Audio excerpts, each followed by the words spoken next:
Gratitude is a business strategy. A lot of people, they say like,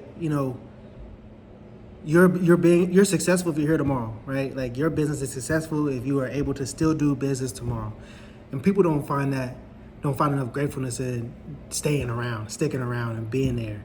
Like just because like there's a lot of people in businesses in the headlines that people read and people see in the media, they feel like that is what the definition of success is.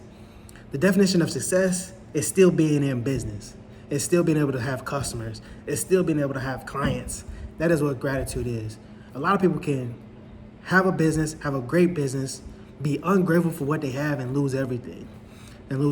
So practice gratefulness. Wake up and practice gratefulness. Be thankful for what God has put on your plate to be able to have what God has put on your plate to be able to do, the opportunities that you have in front of you, and continue to have that vision of what we can be, what we're going to be.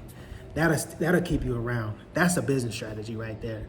Showing up every day and being ready to fight for what you want and fight for what you want to have is probably one of the best business strategies you can have, because a lot of people quit when they're just at the beginning.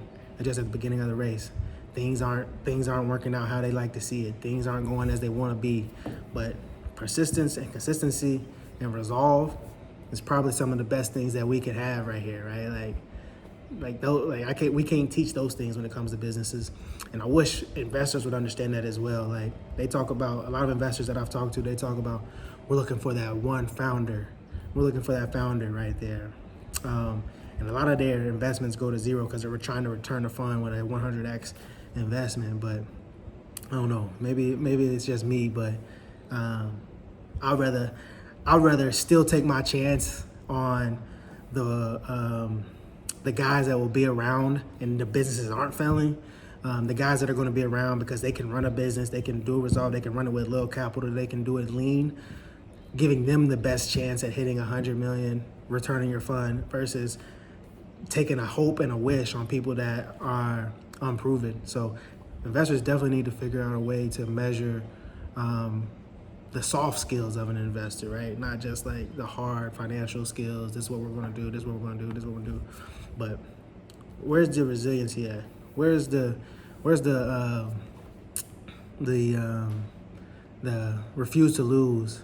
Where's that competitiveness, right? Like, because at the end of the day, you got to keep showing up and you got to keep making decisions and making adjustments. Keep pivoting to figure out like, this is where our story, this is how we get to this increased TAM. This is how we get to this 100x, all these type of things like that. So, yeah, don't overlook gratitude. Don't overlook gratitude for all my entrepreneurs and business owners and people that want to start businesses. Be grateful for what you have and where you're going, and never lose hope.